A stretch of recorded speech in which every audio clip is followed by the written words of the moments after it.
បាទសួស្តីបាទពុកម៉ែបងប្អូនទាំងអស់គ្នាបាទជាពិសេសពុកម៉ែបងប្អូនបាទដែលនិយមតាមដាននិងចូលចិត្តផ្សងសំណាងបាទជាមួយនឹងឆ្នោតយួនជារៀងរាល់ថ្ងៃបាទមកជួបជាមួយនឹង admin បាទបន្តបាទជាមួយនឹង channel បាទផ្សាយឆ្នោត8បាទថ្ងៃនេះគឺត្រូវនៅថ្ងៃទី25បាទខែកក្កដាឆ្នាំ2026បាទពុកម៉ែបងប្អូនបាទដែលអត់មានលេខផ្សងសំណាងបាទសម្រាប់ម៉ោង4កន្លះបាទម៉ោង5កន្លះនិងម៉ោង6កន្លះបាទអញ្ចឹង admin ក៏ធ្វើការបាទចែករំលែកបាទនៅតម្រុយឆ្នោតបាទដើម្បីពុកម៉ែបងប្អូនយើងធ្វើការផ្សងសំណាងបាទហើយលាភហើយជ័យទាំងអស់គ្នាបាទសម្រាប់ថ្ងៃនេះផងដែរបាទប៉ុន្តែមុននឹងធ្វើការបាទបង្ហាញនៅលេខតម្រុយសម្រាប់ថ្ងៃនេះ admin ក៏សូមបាទពុកម៉ែបងប្អូនទាំងអស់គ្នាបាទដែលទើបតែមកទស្សនាបាទ channel របស់ admin ថ្មីបាទឬក៏ពុកម៉ែបងប្អូនបាទដែលតាមដានប្រចាំថ្ងៃហើយតែមិនទាន់បានចុច subscribe បាទឲ្យ admin ទេបាទ admin ក៏សូមឲ្យពុកម៉ែបងប្អូនបាទជួយចុចនៅប៊ូតុង subscribe ម្នាក់មួយបាទព្រមទាំងចុចសញ្ញាកណ្ដឹងបាទចុច like បាទឬក៏ពុកម៉ែបងប្អូនបាទអាចជួយ comment បាទកាន់តែល្អเนาะ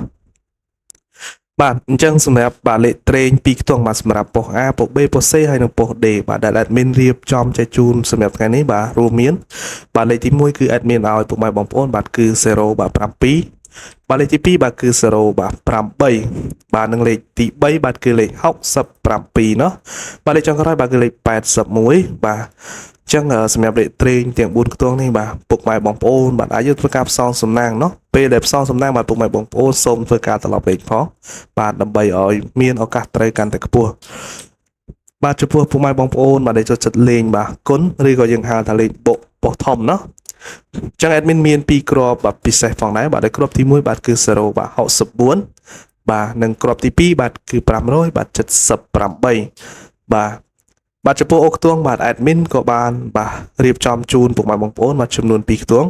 បាទខ្ទង់ទី1គឺ admin សូមឲ្យធ្វើការអូសជាមួយនឹងខ្ទង់0បាទហើយខ្ទង់ទី2គឺពុកម៉ែបងប្អូនបាទសូមធ្វើការអូសជាមួយនឹងខ្ទង់បាទ80បាទសម្រាប់លេខទាំងអស់បាទដែល admin ចែករំលែកពុកម៉ែបងប្អូនបាទសម្រាប់ថ្ងៃទី25នេះបាទយកធ្វើការផ្សងសំណាងអញ្ចឹងពុកម៉ែបងប្អូនអាចជ្រើសរើសបាទគ្រាប់ណាមួយដែលពុកម៉ែបងប្អូនពេញចិត្តបាទស្រឡាញ់បាទអញ្ចឹងយកទៅធ្វើការផ្សងសំណាងបាទដើម្បីឲ្យលាភហើយជ័យទាំងអស់គ្នាเนาะបាទអញ្ចឹង admin មានប៉ុណ្្នឹងទេបាទសម្រាប់តម្រុយបាទថ្ងៃទី25បាទរបស់ adminអញ្ចឹង admin ក៏សូមជម្រាបលាពុកម៉ែបងប្អូនបាទសម្រាប់ថ្ងៃនេះហើយក៏ជូនពរពុកម៉ែបងប្អូនទាំងអស់គ្នាបាទឲ្យចូលលាភបាទចូលជ័យហេងទាំងអស់គ្នាផងដែរបាទអញ្ចឹងជាចុងក្រោយបាទសូមជម្រាបលាបាទនឹងជួបគ្នានៅវីដេអូបាទថ្ងៃស្អែកបន្តទៀតបាទជាមួយនឹង admin ដដែលเนาะបាទបាយបាយ